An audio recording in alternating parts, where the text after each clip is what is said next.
say that, but it might be just seconds away from turning. I've never had these things in my life, and I eat them every time I'm here.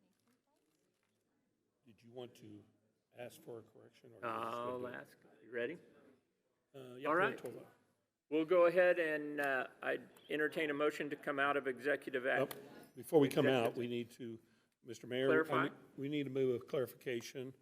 The motion was a little bit inaccurate. We need to, the motion should have been going into an executive session to discuss non-elected personnel matters exception, KSA 75-4319, subsection B, subsection 1. And I'm not sure who made the second. I did, I'll second this,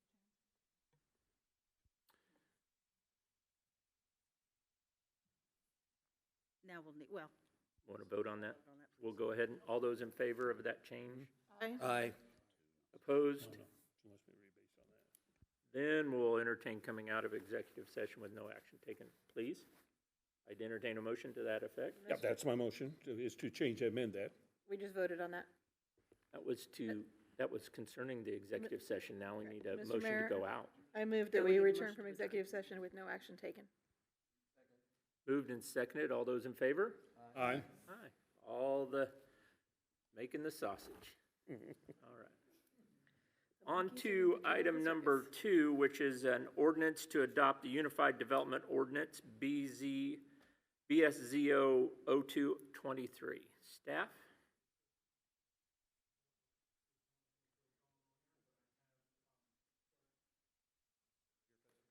Mr. Mayor, Council, Mark Lee, Community Development Director. With me this evening is Don Warwick with Friesen Nichols. We've been working on this project now for, I think Don and I just talked about since maybe the later part of 2021. We are in the wrap-up stages and have brought forward to you guys the finalized document.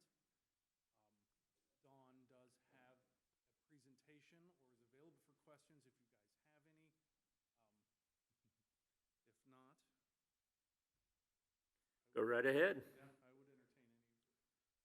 Hold on, we got tech problems.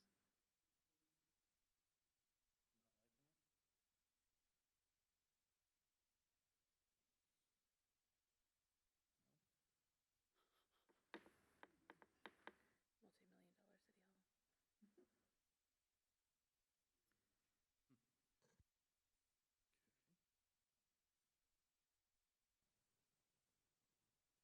Here we are. Dawn, can you hear us? I can hear you, but I'm having a hard time hearing others. Okay, nobody else has said anything yet, so it's just me. Okay. If you'd like to give your presentation, Dawn, we can do that. Be just fine. Okay, be happy to. Okay,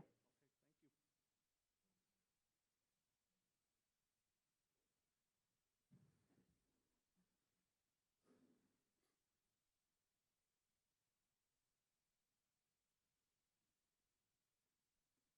you. Okay. Let me move my screens just a second here and everybody adjusted.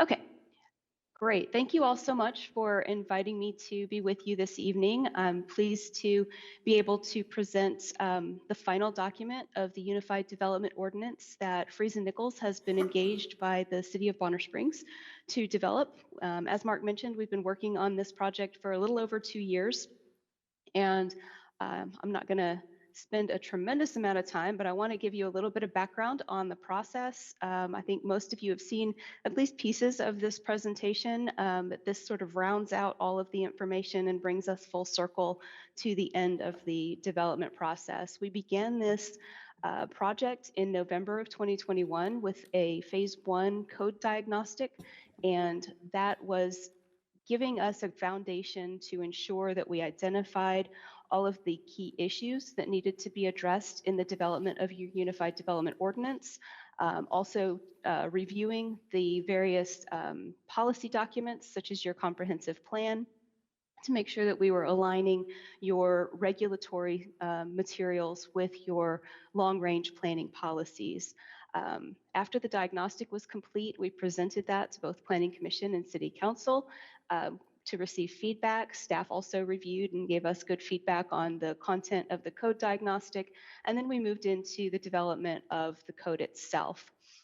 That was the longest phase of the process. Really took a little bit more than a year to draft sections of the Unified Development Ordinance and work those through a staff review process. And then we moved this fall into the refinement and adoption phase, which is sort of where we sit today. Right now, the pieces of phase 3 included the distribution of a complete draft to the city staff, presentation of that complete draft to the decision makers, and posting of that draft after it went through one round of revisions for public review. And so that is what brought us here. We've also presented this last month to the Planning Commission, and I understand that they sent this forward with a unanimous recommendation for approval. In order to round out the process, we need to present this to you and make sure that everything works the way that you would like it to work. The development review, or the Unified Development Ordinance itself, consists of 5 chapters: general provisions, zoning, subdivision, development standards, and definitions. So we'll take you through just a very high level look at each of these. The general provisions is basically where the authority to conduct planning and the regulatory process is housed. We took a lot of the content that was in your zoning and subdivision regulations and combined that, simplified it. We utilized tables like the one you see here wherever possible to make the delivery of information pretty straightforward, and combining different pieces of information where we could, where it was relevant. This general provisions section also provides overviews of the development review process. Within the active or the live document itself, these boxes that you see in the flowcharts are hyperlinked so that you can go directly to that place within the document, so that you're kind of guided through an iterative process. Within general provisions, I mentioned that we tried to combine information and simplify things. There is a table that identifies which review body has authority over different types of development applications, and also which types of public hearing notices are required for each different development application type. The general provisions, again, it's been restructured mostly for navigability, making sure that we also provided cross-references. So wherever you see a bold statement or a bold series of text within the document, that is a hyperlink. And like the flowcharts, it will take you to the different sections of the Unified Development Ordinance so that you get to walk through the pieces that are important for the relevant research that you're doing or questions that you may have. So again, this is similar to the overall development review process. There's one specific to zoning regulations. And then within chapter 2, which is the zoning regulations chapter, there's an equivalency table. We did modify the nomenclature for your zoning districts, combined a few and expanded a couple others so that it flowed better and provided the different types of districts that were necessary in order to match up with your long-range planning policies. So each of the existing districts on this chart are considered previous, and then the equivalent districts would be what would be proposed for adoption. Within the regulations, there are dimensional standards and permitted uses, as well as parking requirements or ratios assigned to each different type of use. Within the each of the zoning districts will include one of these dimensional tables, and then we've combined all of the uses into a consolidated permitted use table. This is sort of the key to that you see here. And it includes those items that are permitted by right, those that are prohibited, and those that are that have special standards. Also, as I mentioned before, the parking regulations are included in that table as well. The subdivision regulations, again, have an overview process flow chart so that everyone can understand kind of where in the process a different type of application falls in and what the steps are necessary to see it through to approval. Subdivision regs also address the dimensional requirements for lots and blocks, as well as connectivity relative to streets and sidewalks to ensure that you're providing the right kind of connections for different mobilities. In Chapter 4, there are 10 sections that address various types of development standards, an overview and general provisions, and then we talk more specifically about things like parking, screening, landscaping, fencing. All signage is also within this development standards section as well. And so some of the key items that you'll see in here are the standards for parking, including sort of dimensional graphics, so you can see how the layout of various parking schemes should be set up. In the standards for landscaping, we did include a section that incentivizes the use of low-impact development alternatives. It's not a mandate, but it provides some incentives to using low-impact development design alternatives, which we feel like are appropriate and could be useful in certain contexts. Tree preservation is also included to encourage the preservation of existing trees where you can. We have included, of course, the section to address the standards for fencing and screening, what's required to be screened, and what type of screen is appropriate for that requirement. The signs section is relatively new. I don't know that we kept a whole lot of your previous sign regulations, but we did want to make sure that all of the various sign types are addressed and that it is content neutral in order to meet legal criteria. Under development standards, there's also a section on parks, trails, and open spaces. So there is a requirement for parkland dedication based upon the new residential units or lots and requirements for improvements to that parkland area.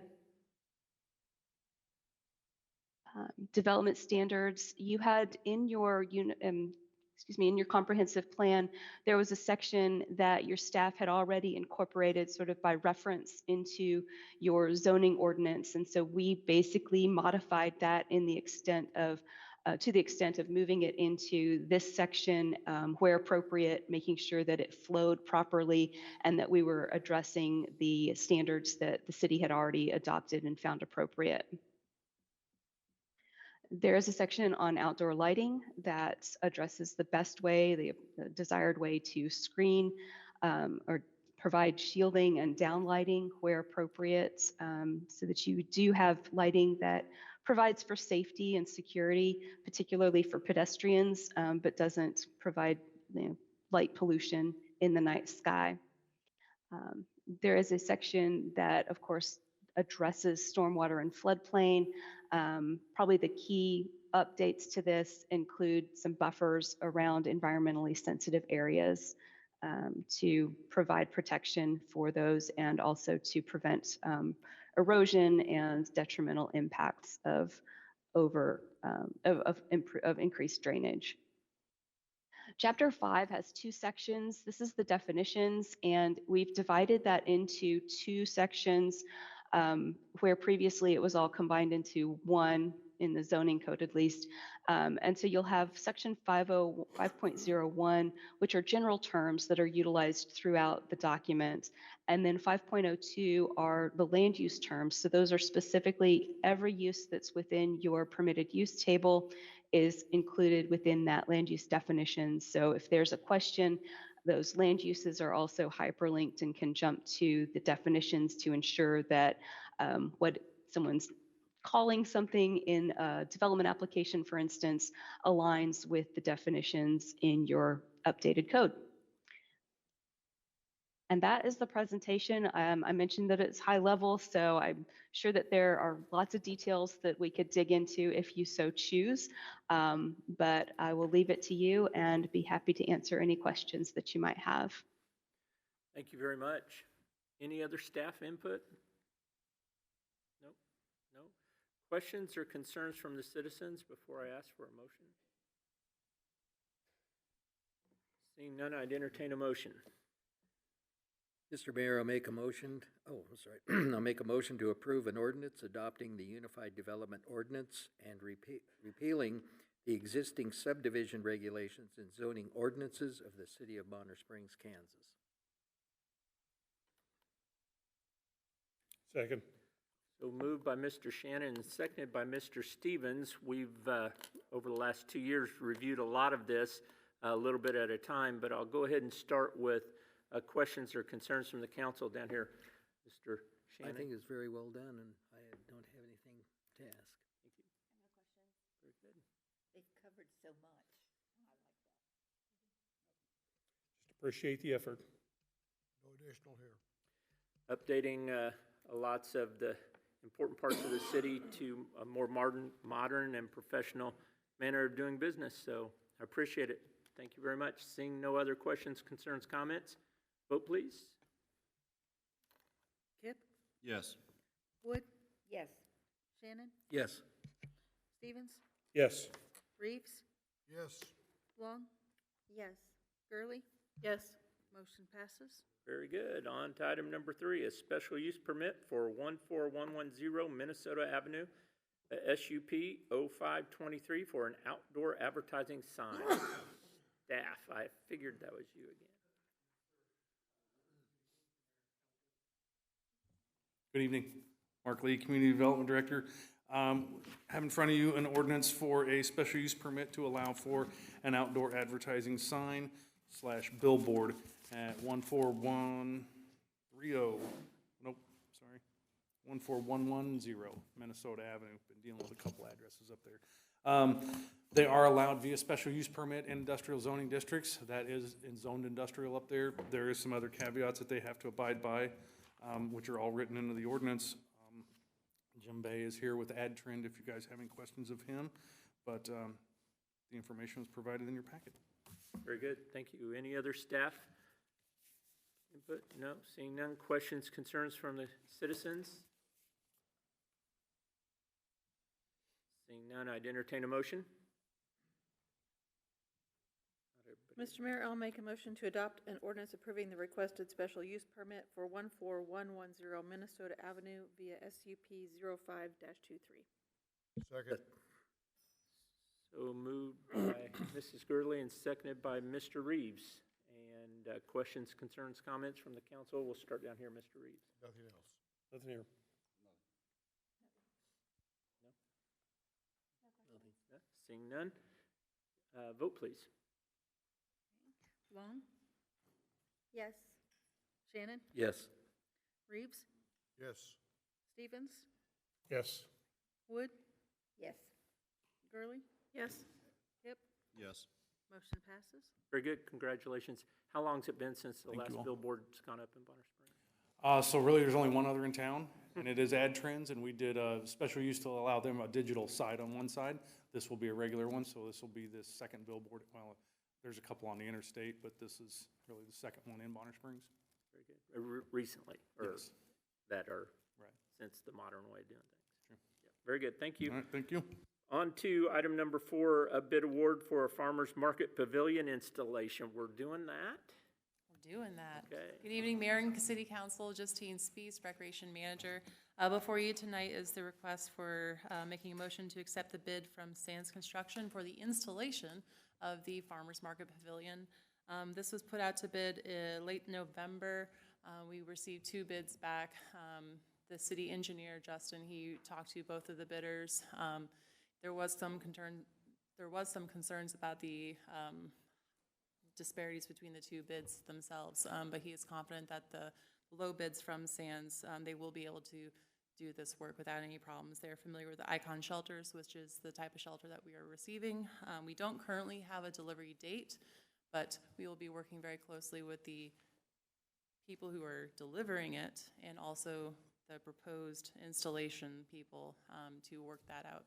And I did have in there that they have 60 calendar days from the contracted times, and then they have 90 calendar days from the contracted times for substantial completion. Very good. And there's, sorry, I'll wait. Very good. Any other staff? No. Citizens, questions or concerns? Seeing none, I'd entertain a motion. Mr. Mayor, I'll make a motion to award the bid for installation of the Farmers Market Pavilion to Sands Construction LLC in the amount of $164,756.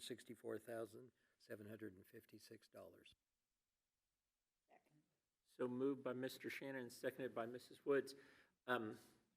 There's some preliminary work that has to be done, footings and that kind of stuff.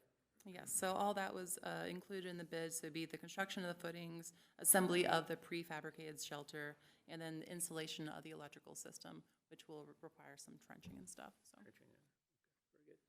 Questions, concerns, comments? We'll start down here, Mr. Reeves. Nothing here. I noticed you mentioned about the disparity in the two bids. Unfortunately, you only got two bids, but in the memo, the memorandum, it mentioned the bidder expressed concerns to the city engineer. Did the highest bidder have an issue with the difference in the two bids, or was there some other issue that they saw? So they didn't believe that the other bidder was bidding for everything. As the city engineer noted, they didn't actually follow the bid format in their bid as Okay, well. so it wasn't any issue with what was being designed as far as building and such. Their concern was just the disparity. Yep. Thank you. Nothing. Two questions. Did we do some background check or a reference check on the Sands LLC? Yes, the city engineer talked with both companies. Sands Construction, they are familiar with the Icon shelters. They've done lots of these, so they're confident that they'll get this one done. Okay, great. And I've had someone ask me about the gazebo at the park. Will that stay as is, or is it being removed? That is currently staying where it's at, Okay, beautiful. Thank you. currently.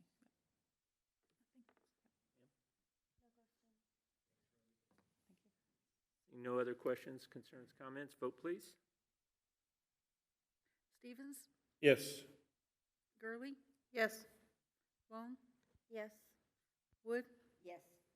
Kip? Yes. Reeves? Yes. Shannon? Yes. Motion passes. Congratulations. Hopefully you can't get here soon enough. On to the next item, number 5, a City Hall digital sign purchase. Good evening, City Commissioners. Megan Gilliland, Economic Development Coordinator. I'm bringing you tonight a approval for a digital sign to be installed at City Hall, where the former brick and wood sign was taken out about 2 weeks ago by our Public Works Department. We've been wanting to add another digital sign in the community, and this location, obviously here at City Hall, makes a lot of sense. This will be a digital sign similar to the one that was installed by the fire department. This will actually be a little bit, we've asked for the bid and the design based on the miles per hour for the street on K32. And so this will actually be a very readable sign since it's much closer to the roadway. And it will also be the same operating system that we use at the fire department, and that is a critical, important piece for staff so that we're not trying to update two different pieces of equipment, so we can have seamless communication throughout the two. Please let me know if you have any questions. My memorandum was not included in the packet, but I think Chris just updated it, so it's available. Very good. Any other staff? Questions or concerns from the citizens? Seeing none, I'd entertain a motion. Mr. Mayor, I make a motion authorizing the city manager to sign an agreement with Young Sign Company for the purchase and installation of a digital sign in the amount of $50,058.13. Second. So moved by Mr. Stevens and seconded by Mr. Shannon. Questions, concerns, comments? We'll start down here, sir. Megan, I think this is great. Excuse me. We're trying to figure out where the other sign was. Was it right at the corner of 3rd and? Yeah, it's right. There's a couple cones there actually right now. but it was right at the corner of 3rd and K32. Great, thank you.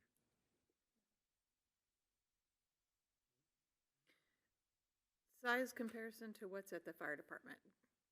Help me be visual about that. I don't, just, do you know what the size comparison is at the fire department? I never measured it. I never went and measured it. The sign company made a determination on the size based on where it's gonna be placed, how close the cars will be. So at the fire department, the one that is there is actually a little bit like less dense spacing of the lights. And here they will be tighter because it's a much closer location, but I never measured the one at the fire department. This looks like it's 4'2" by 7'6". 4'2" by 7'6", and this does include the monument base as well. It's a stone veneer, and then the digital sign has to comply with city sign regulations, and it sits on top of that. Thank you. The two signs, will they work independently, or will they always be showing the same information? They should be showing the same information. The way that the Daktronics system works right now is Parks and Rec and I pretty much share the system, and we create a graphic based on what they tell us to create, and then they will run in a playlist. So the playlist will be the same for both. Gotcha. And is that reason, I noticed there was no bidders, a group of bidders. Is that the reason, because we wanted the integration? Yeah, having the same system for both was really important so that we could create one graphic and have the same playlist basically for both. Young Sign Company did the one at the fire station. They also handled the service of the one at the fire station. And so we did end up going with them. I looked for other companies that sold Daktronics, and you can find some, but finding a digital sign company a company that focused on digital signs is not as easy. Okay, well, thank you very much. This is a two-sided sign. Just one side's electronic. This is two one-sided displays, so it's two individual displays sandwiched together. Right. Yes. Other questions, concerns, comments? Seeing none, vote please. Wood? Yes. Gurley? Yes. Kip? Yes. Stevens? Yes. Long? Yes. Shannon? Yes. Reeves? Yes. Motion passes. Very good. On to item number 6. Minute M readers.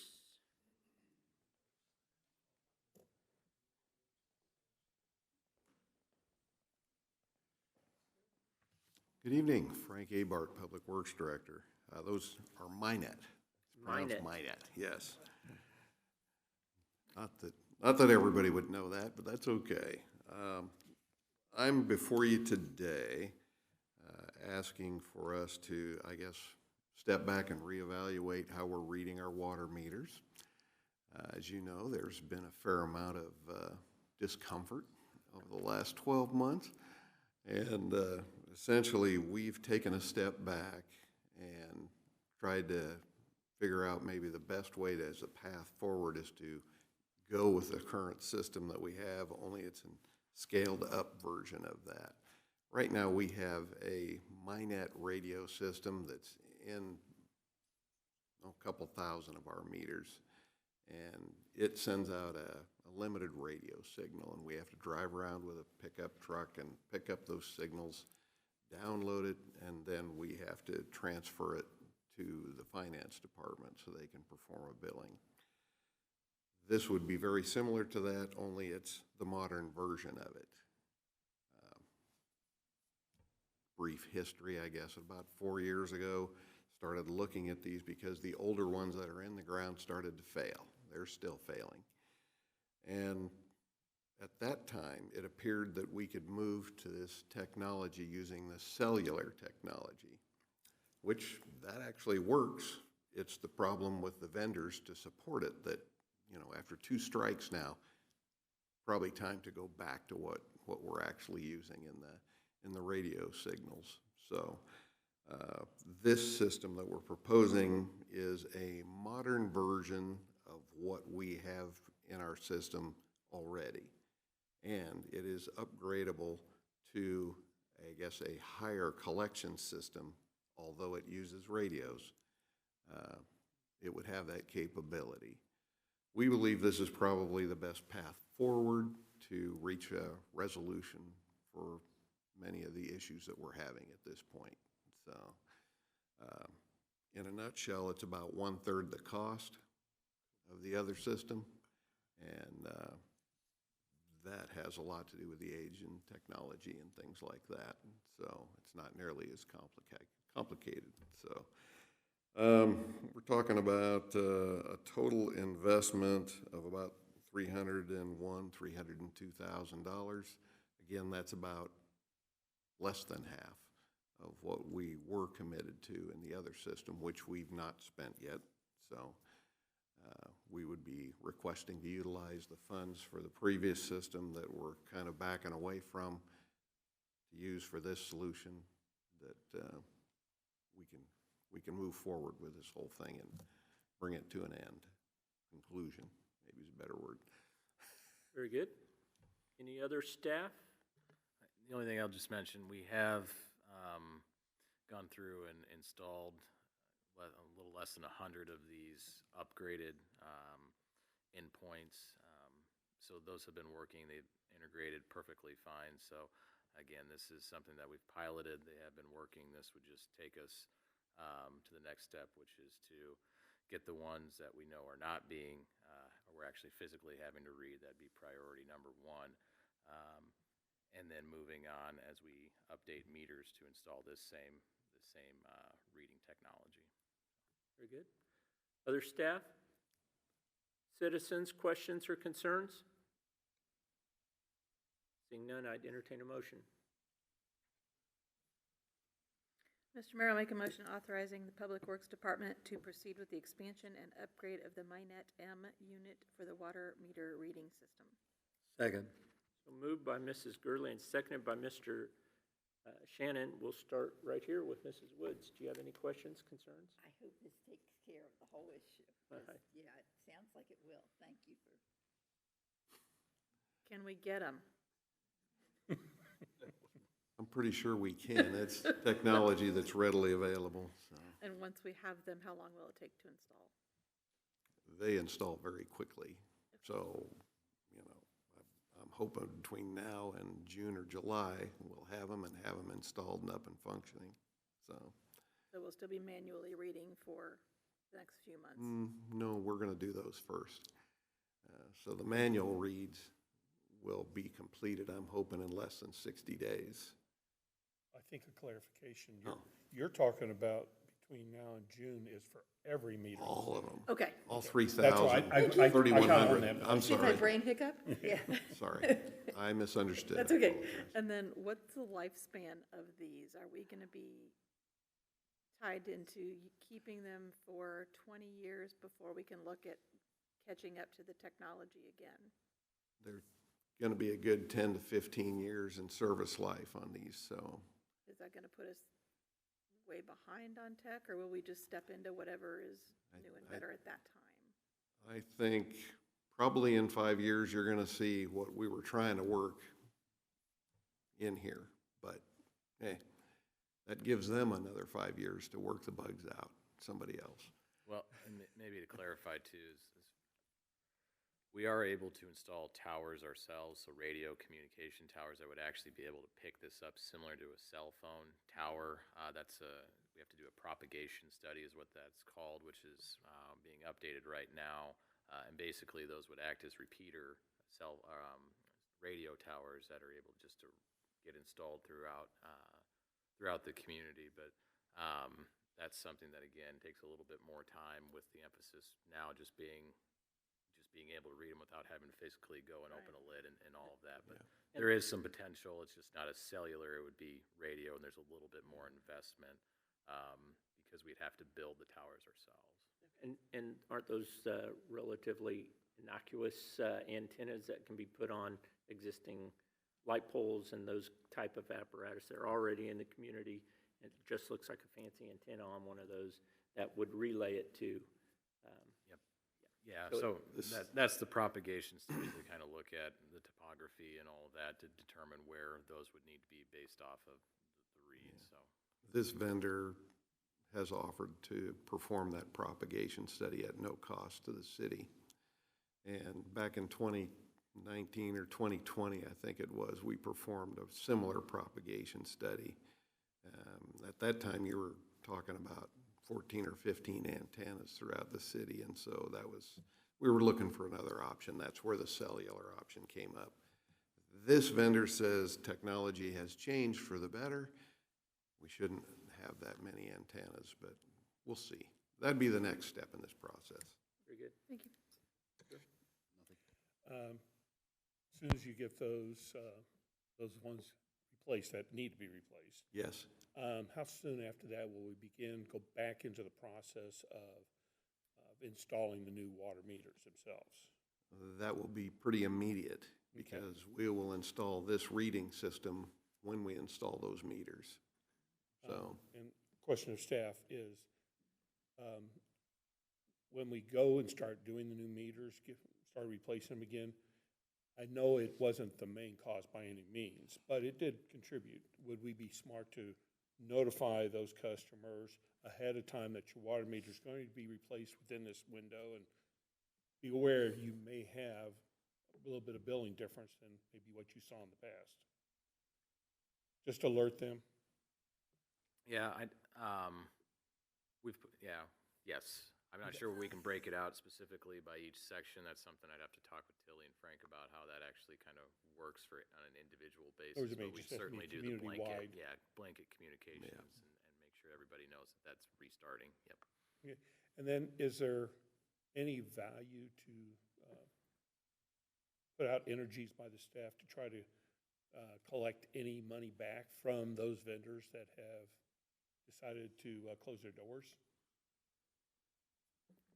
We hadn't paid. The only thing I'd probably mention is there are some conversations going on. There are other entities nearby us that ran into the same issue that we did, and there will likely be a pursuit to recoup that. The particulars of that, I don't have all of that at this point, but that's certainly we're cognizant of.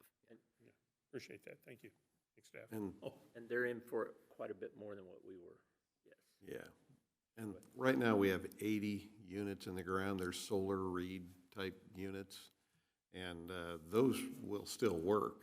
And so I'm going to try to approach the vendor that sold those and say, okay, we know what we paid for these. I know we've been using them for so many months, but is there any salvage value to these? What would you give me? You know, maybe I can get half at least back. So staff is aware that we very carefully remove those.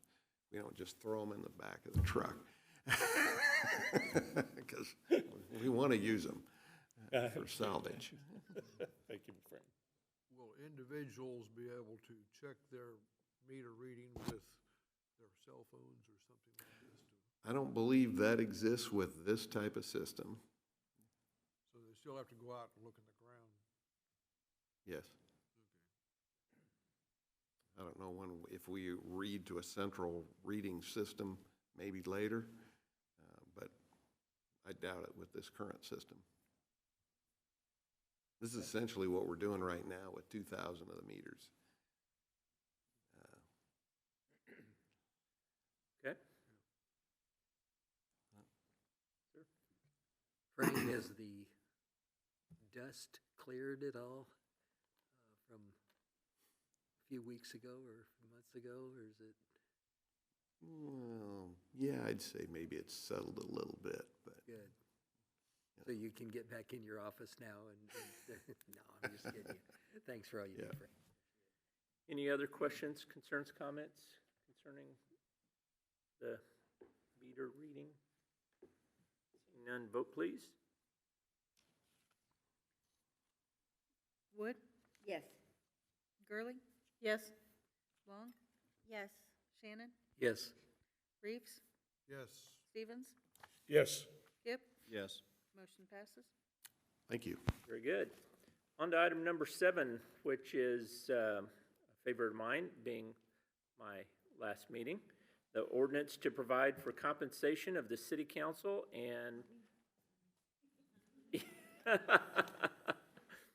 mayor, staff.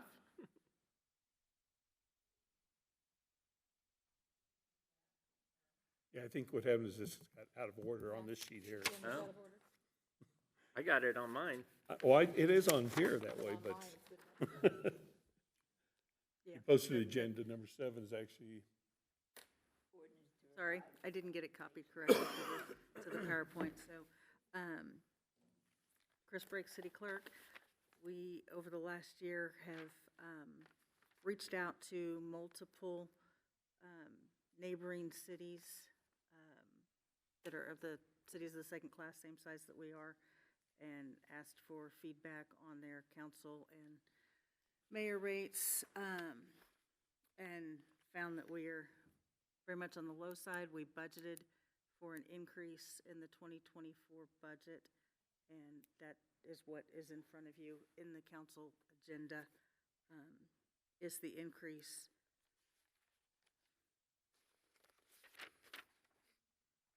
And evidently, I'm very disorganized tonight. I don't have that in front of me. That's all right. Give me We just all a got it second here. I've got it. I'm going to zip down to it.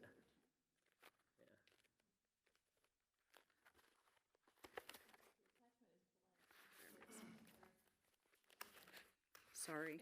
This is having a long agenda. It takes forever to get to the. It is, and I had everything in order for you to sign, so I had to Uh-oh. unorder that. So, so the increase would be increasing the council members from, to $85 per month, and the mayor to $250 per month. Like I said, this was, as part of our 2024 budget. And I believe 2008 was the last time that the council and mayor received increases. So That's what I saw. if you have any questions, I'll be happy to try to answer them for you. Very good. Any other staff input? Nope. Seeing none. Questions or concerns from the citizens? Wow, they think you might be worth it. I would entertain a motion. I'll do it. Last meeting. I'll make a motion to adopt an ordinance providing compensation for the city council and mayor. Second. So moved by Mrs. Gurley and seconded by Mr. Shannon. We'll start down here with Mr. Shannon. Any questions, concerns, comments? Thank you. This, not only for council, but this was compensation for quite a few, and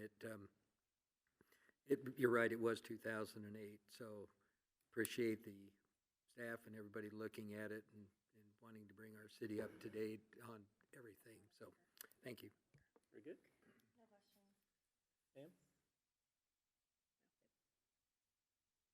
What is it based on? Is there any reason there's compensation? Is it for mileage? Is it for babysitting, just time?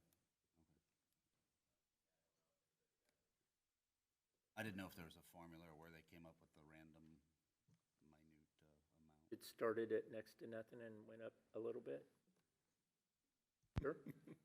nothing here. My only 2 cents worth to put in on it would be to update this more than every 15 years. I think it's appropriate that these positions be paid. I know we have a lot of volunteer heritage in Bonner Springs, and a lot of us choose to do this not for the monetary reward, but there are a lot of issues that come into play. Mileage, babysitting, that's what it was. That was one of the justifications for raising it last time 15 years ago, was to be able to cover the expense of covering while someone sat here on the council, someone to cover the amount of babysitting. So I would suggest it be considered more often than every 15 years. Other than that, seeing no other questions, concerns, comments, vote please. Shannon? Yes. Long? Yes. Wood? Yes. Gurley? Yes. Kip? No. Stevens? Yes. Reeves? Yes. Motion passes. Very good. On to item number 8, which I have as the classification, compensation, and benefits study. Staff? I'll take that one. There you go. Amber Vogan, Assistant City Manager. We put out for proposals a classification, compensation, and benefit study after the past, we had a few meetings where we were discussing salaries and the need for having this come through again. The last one was in 2018. You should typically update them about every 5 years, so we're at that point. We received 10 RFPs, 10 proposals from 10 different firms. After review of the proposals, McGrath was the proposal that submitted the best one to meet our needs. They also had several local references within the Kansas City Metro. I reached out to all of those references, and every single one of them gave great reviews of McGrath, said that they were wonderful to work with and provided a great product. So the total cost to do the compensation, classification, and benefits study would be $42,546, and then it would be, the plan is to have it complete by the April or May timeframe so that we can include that in budget discussions for 2025. Very good. Other staff? Questions, concerns, comments from the citizens? Seeing none, I'd entertain a motion. Mr. Mayor, make a motion to award the classification, compensation, and benefits study to McGrath Human Resources Group for the amount not to exceed $42,546, pending city attorney review of the contract, and authorize the city manager to sign the agreement. Second. Moved by Mr. Shannon, seconded by Mr. Stevens. Questions, concerns, comments? We'll start here, right here, Mrs. Long. Quite a review. Sir? She shut. No, nothing, sorry. Thank you for doing this. I think it really keeps us competitive and has a benchmark that lets the staff know we care. That's an additional. No additional. No other questions, concerns, comments? Vote, please. Reeves? Yes. Stevens? Yes. Kip? Yes. Gurley? Yes. Wood? Yes. Long? Yes. Shannon? Yes. Motion passes. Very good, and staying on that same bin to keep ourselves up to date. Item number 9 is a personal policy update. Personnel policy update. Yes. Amber Vogan, Assistant City Manager. Each year, we review the personnel policy to ensure that it is accurate and we have all the information in there that we need to be an effective city. There are a few recommendations to make some amendments to the personnel policy. I included those in the memo as well as in the full personnel policy document. Most of them are just to update the manual to be consistent with current practice. One of the bigger changes that we made was to allow for non-exempt police and fire department personnel to be paid for a holiday worked on the actual holiday instead of a holiday observed. So the difference would be if Christmas falls on a Sunday and we observe it on Monday, in the past, they would be compensated if they worked on the Monday. This will compensate them for working on the actual holiday. And then I updated the language about sick leave and injury leave. The injury leave language is a recommendation from our Kansas Municipal Insurance Trust, our workers' comp insurance provider. They provided that language and said that most cities do adopt a return to work policy similar to that, so I incorporated it in the manual. Happy to answer any questions. Very good, thank you. Any other staff? Seeing none. Questions, concerns from the citizens? Seeing none, I'd entertain a motion. Mr. Mayor, I make a motion to approve the December 2023 update to the personal policies and guidelines.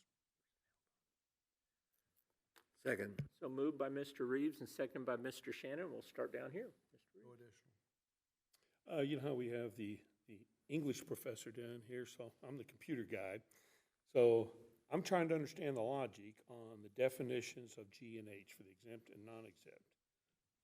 Because if you're a salary employee, but you are non-exempt, there's no category you fit into in G and H for exempt and non-exempt. I'm not sure that I don't we know if have you've- any salaried employees that are non-exempt. Okay, I just want to make sure, because the logic there is, it's, Right, yeah, you're going to miss somebody potentially, so. right. If you're salaried, you're exempt here. But FLSA, I don't think that just being salaried makes you exempt. I think you have to have supervisory roles and if somebody's underneath you, be exempt. We do review the FLSA before we make a determination that somebody is exempt. So Okay. it falls under that category, but I to just not wanted to make have sure, the because- huge. Yeah, it doesn't really, it's kind of hard. If you look at it, you've kind of left a category out, and that's why I was curious, so, okay. Thank you. What's a variable employee? A variable employee would be a part-time person that works less than 1,000 hours per year, not benefits eligible, and only works when we have a need for them to. So say a building manager at our community center, when we have events going on, we would need them to work. Otherwise, we don't schedule them. Same with a lot of our part-time fire are variable or have been variable employees, where we schedule them when we have some availability on the schedule, and they don't have a consistent schedule. Thank you. 4 pages on harassment policy. I know we have to be very, very careful, but Right. that was something. Yeah. Yeah. Any other questions, concerns, comments? Seeing none, vote please. Gurley? Yes. Stevens? Yes. Long? Yes. Shannon? Yes. Wood? Yes. Kip? Yes. Reeves? Yes. Motion passes.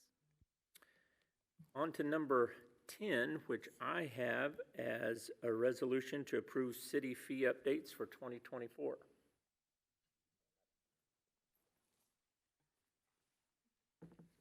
Chris Briggs, City Clerk. Every year about this time, we send the current city fees out to the department heads and ask them to review them, and they send back if they have any increases that are necessary.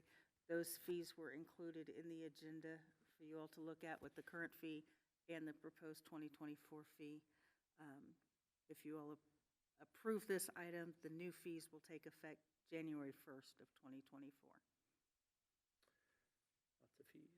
Very good. Any other staff? Seeing none, I'd entertain a motion. Mr. Mayor, I make a motion to adopt a resolution amending the city fee schedule as proposed, effective January 1st, 2024. Second. So moved by Mr. Stevens and seconded by Mr. Shannon, and we'll start again back down here with Mr. Reeves.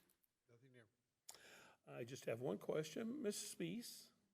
If you had to do with, I noticed you removed and dropped the summer ball, the maximum family rate, that it's been removed.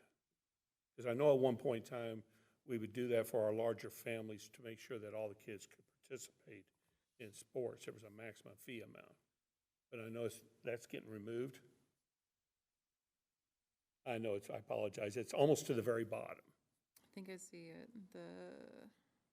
Summer Looks like ball. we increased resident fees by $55, or by $5, excuse me, to $55, removing the max rate. That is crossed out. I'll have to get back to you on that one. if Okay, you because don't I know mind. we have established that years ago Mhm. for those families, you know, if they had 4 or 5 kids participating, you know, it could be a case where none of the kids get to participate because the family just can't afford it and they can't tell one child no and let the other 2 or 3 play, so. Right. I'll have to get back to you on that one. And again, we do have the scholarship program available for Okay. residents, so. Thank you. Just to note, we do have the ability to add fees and change the fees throughout the year if we need to. This is So we just can always our- come back and amend it if need be, if we find it justified, put it back in there, okay. Very good. Nothing. My congratulations to whoever can keep up with all of this. Well, Mr. Stevens. We did that when I was back on the Parks and Rec Committee, is when we put that in play, No other questions, concerns, comments? Vote, please. Stevens? yes. Wood? Yes. Shannon? Yes. Long? Yes. Kip? Yes. Reeves? Yes. Gurley? Yes. Motion passes.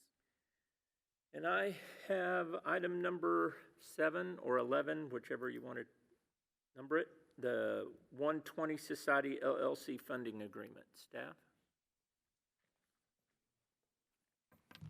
Amber Vogan, Assistant City Manager.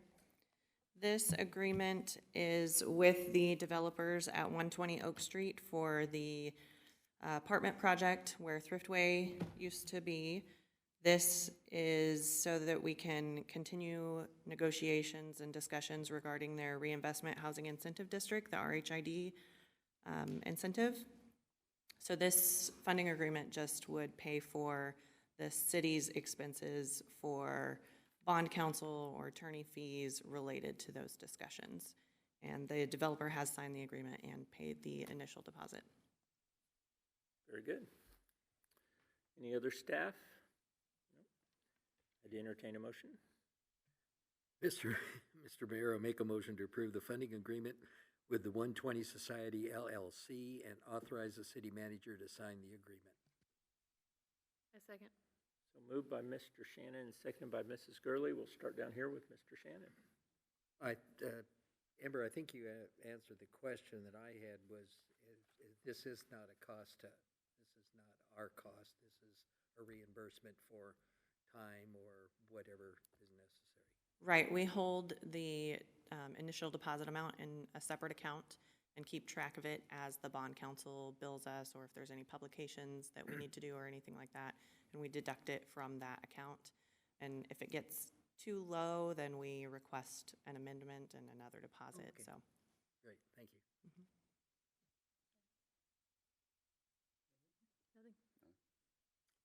Nothing here. No other questions, concerns, comments? Vote, please. Long? Yes. Stevens? Yes. Reeves? Yes. Shannon? Yes. Gurley? Yes. Kip? Yes. Wood? Yes. Motion passes. Thank you. Very good. Congratulations. Thank you. Can't wait for that project to start. It will make a big impact in Bonner Springs. Now that we have had a lot of business done this evening, the next resolution I'm taking great joy in. This is a resolution to declare the official city cookie in Bonner Springs. I would entertain a motion. I'll go ahead and make that motion. I'd like to make a motion to adopt a resolution declaring Snickerdoodle cookies as the official cookie of Bonner Springs. Second. So moved by me, the mayor of Bonner Springs, and seconded by Mr. Shannon. As a point of clarification, I think the staff probably really likes Snickerdoodles, but I won't ask for a staff presentation. I'll go ahead and read the resolution.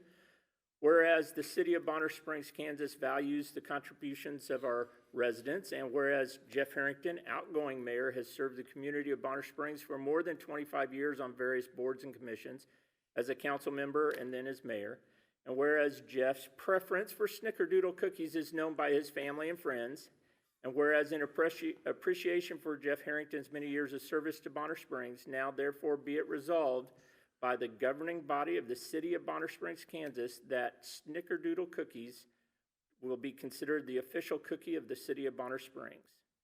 And the recommended recipe is included for Snickerdoodle cookies. Make mention it does include cream of tartar and how to cook those. If this is approved, it will be passed and adopted by the governing body of the city of Bonner Springs this evening. Any questions, concerns, comments, please? Mr. Mayor, Yes. in Ward 3, we seem to have had some discussion about this as to whether the Snickerdoodle ought to be representing the city of Bonner Springs or not, or if we need more diversity among our cookies. I have some items of, to sway your vote. I don't know where they're at right now, but I Down do, here. I do have some to perhaps sweeten the pot.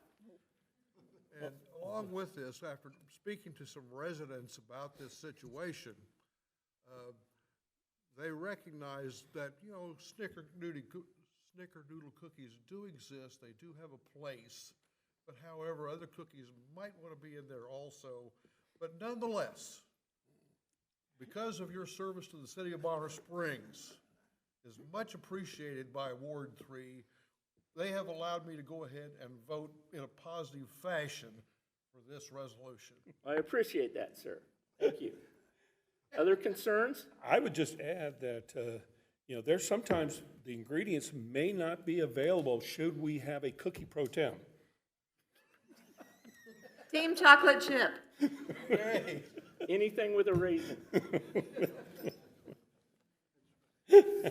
Sir. I brought this motion up to my wife. I said, they're declaring a cookie. She goes, is it the Snickerdoodle? And I was like, it is.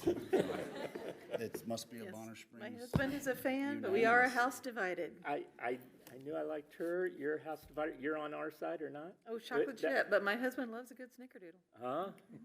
Again, ma'am? Well, I don't want to stir up any. Stir up. Wait for the You, recipe. the quiet, meek, understated. Ma'am, nothing? Sir? Mr. Reeves, I'm so glad that you voted yes on this. I was a little bit sad when you said Ward 3 and you said your neighbors, and we're neighbors, and you didn't call me or say a thing, so I vote yes. Very good. It was a straw poll, and I visited with my neighbors. Since it's been moved and seconded, we have an item on the table. Let's go ahead and have a vote, please. Shannon. Yes. Long. Yes. Wood. Yes. Gurley. Yes. Kip. Yes. Stevens. Yum, yum, yes. Reeves. With some reservation, I vote yes. Motion passes. Wonderful. Well, thank you all very much. And just in the hopes that that would pass, I do have an official proclamation to read as well. And I'd like to present that to my granddaughter, the best snickerdoodle maker that I happen to know here. Sydney, if you'd come forward, please. All the way up here. We're doing this up here. Oh, boy. Oh, boy. Top shelf. Okay. You're as red as my hat. He's a good sport.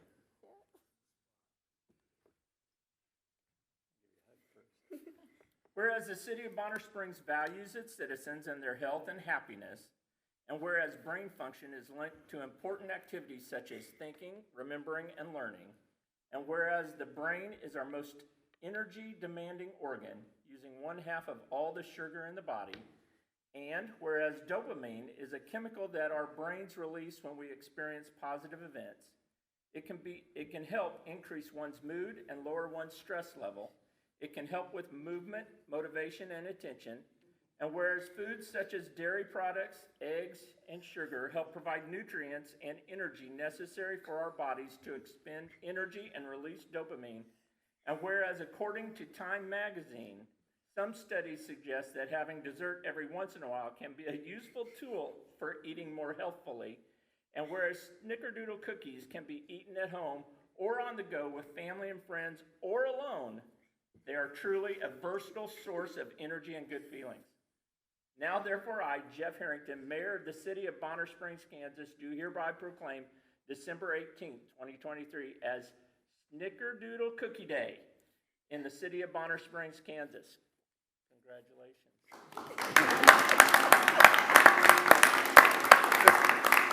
There you go. All right, hold on to that. I'd like to know who wrote that proclamation. We have wonderful talent here in Bonner Springs. They and deserve recognition. Christina Brake, our city clerk. Way to go, Christina. Yay!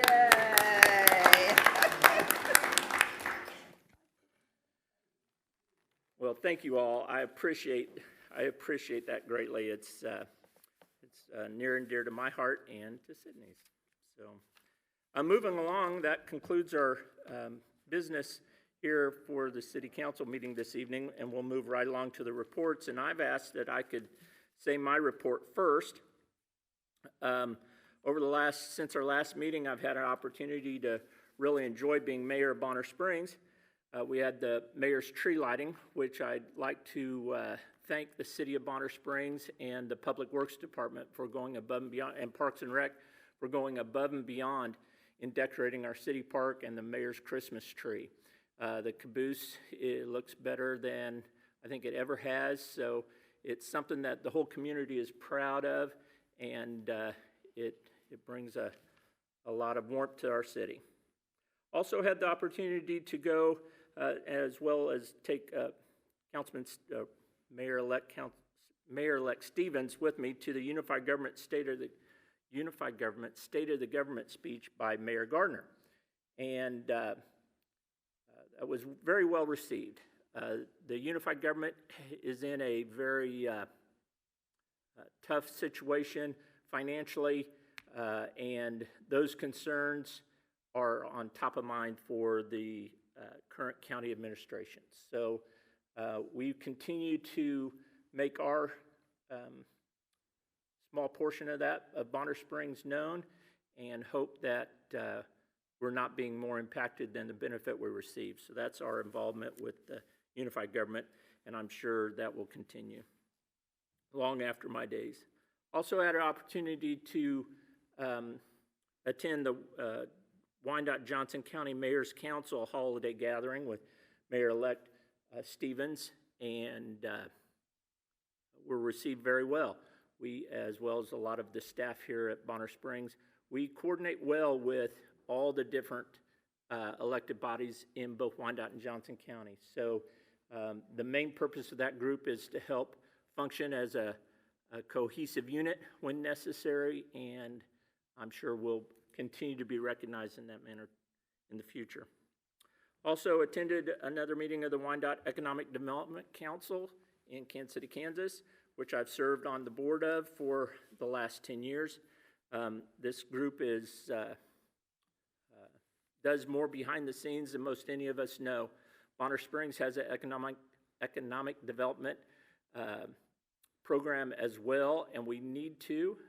It's important to the continued success of Bonner Springs, but it's also important that we reach outside ourselves and utilize community-based economic development regionally, and so we can continue to benefit from that collaboration. Also attended my last library board meeting at the Bonner Springs Library. Our new mayor will be taking over that position. The Bonner Springs Library is a feather in our cap. Our quality of life here in Bonner Springs is greatly enhanced because of the library.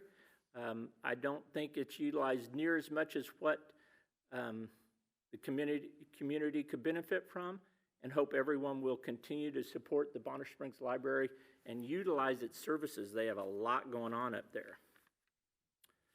That was all of that. It's been a joy to represent Bonner Springs as the mayor for the last 10 years.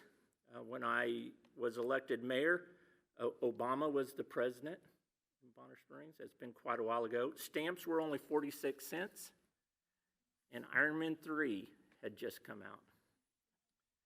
When I started on planning and zoning, which a lot of you have served on as well, when I started there, stamps only cost 25 cents, so I'm dating myself again. George W. Bush was the president.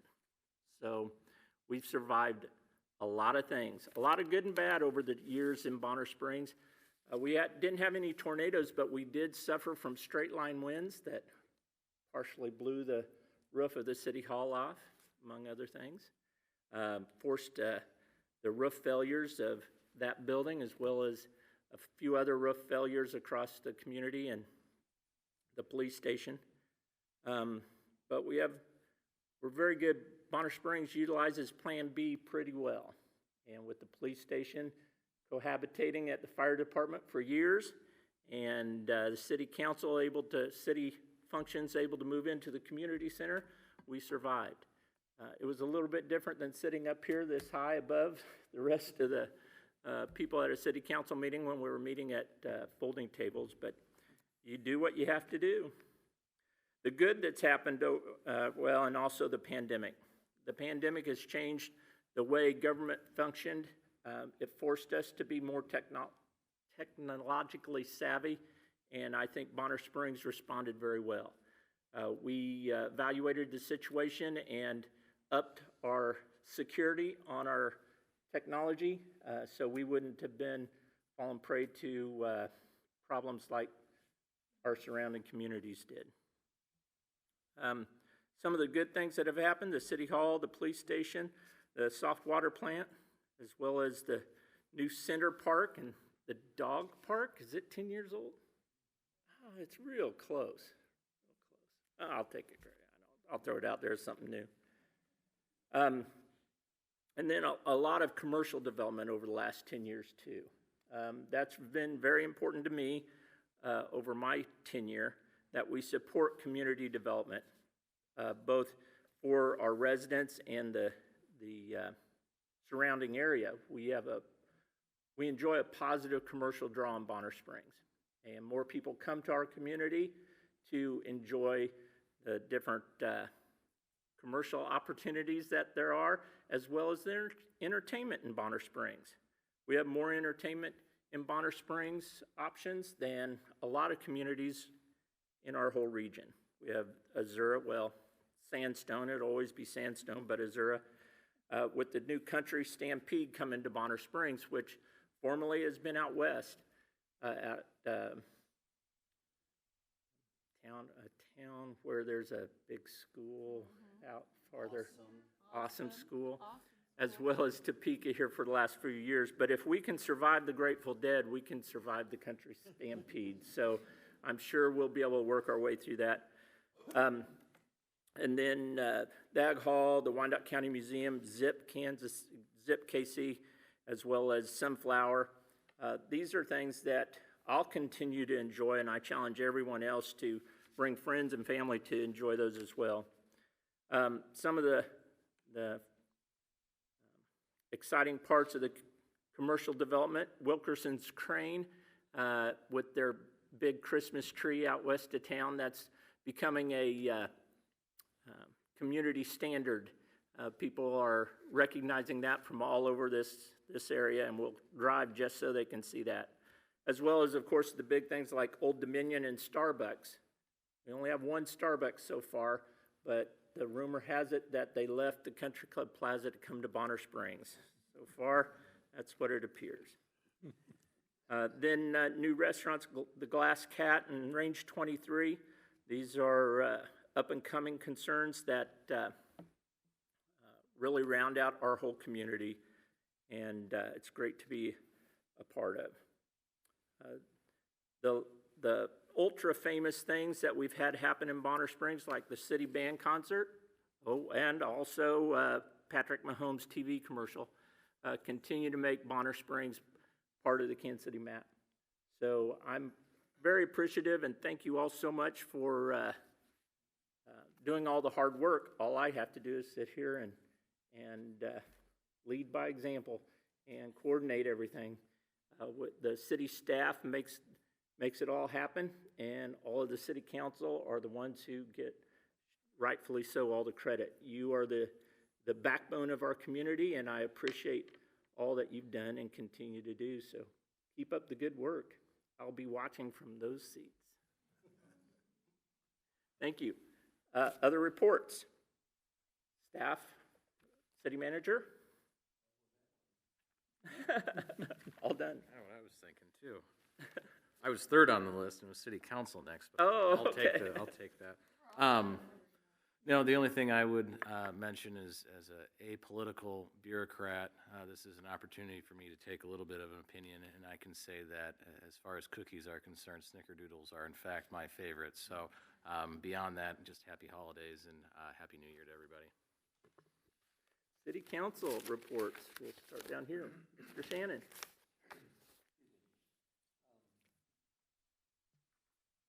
Jeff, this is exciting and it's sad. You know, been with you for a lot of years and see how what you've done in this community and how you've treated people and the type of person that you've represented as a man and as a leader, but also as a husband and a grandfather. I just wanted to tell you, buddy, I've appreciated working with you, and I've always believed that when I've heard what you said, I could pretty well take it to the bank. And also, I think the most important thing is that you're a man of God and you're a Christian. And I, as a brother in Christian, bless you. Thank you. Thank you, Roger. I'll say it's been an honor to serve with you as mayor. I see you out in the community doing a lot of things for the community. You've supported so many things here in addition to being mayor. So appreciate all that you do and just thank you. Yeah, I hope you enjoy your retirement. And I do expect to see you out there every single meeting. Yeah. Maybe not. Well, you may take a few meetings off. Okay. Okay. You want this on the recording? Oh, thank you very much for all the service and for always smiling and for explaining so much. I really appreciate that. Thank you for being here. Thank you for everything you do for the city, for us individually, for encouraging me to run for city council 8.5 years ago. As I didn't really prepare anything fancy for my last meeting, but I do want to thank everybody for everything you have all done for me. Over the last 8.5 years, it's been a joy most of the time. There are always difficult decisions to be made and uncomfortable moments that we have to get through, but I am fortunate indeed that every single person on this dais I genuinely like and respect. And I appreciate that we can disagree and still come to the best place for the city. So that's been, it's been a wonderful learning experience for me to be on the city council. I tell people frequently that the biggest lesson I've learned is to shut up. Y'all know me, you know I'm a talker, and I've learned to listen and weigh things very carefully before I say anything. So thank you for that lesson. It's been a fantastic ride, and everybody from the staff at City Hall to the people on the committees that I've served with, to the residents I've talked to about their concerns, I wouldn't trade it for a minute. Thank you. Thank you, Jeff. Just an outstanding example of community leadership. You know, you've been obviously raised here and held many, many posts, and that's very honorable. I commend you on that. I won't miss the slanderous comments towards my great college, and there'll be one less person here doing that, so the rest of you is great, but won't miss that. Thank you. I'll let you go ahead and go first. Jeff, thank you so much for all the leadership that you've shown, for the patience you've shown with all of us. I appreciate you so much, as so many people I know, and I'm going to stand and give you a round of applause if nobody. Thank you. You guys, too kind. Thank you.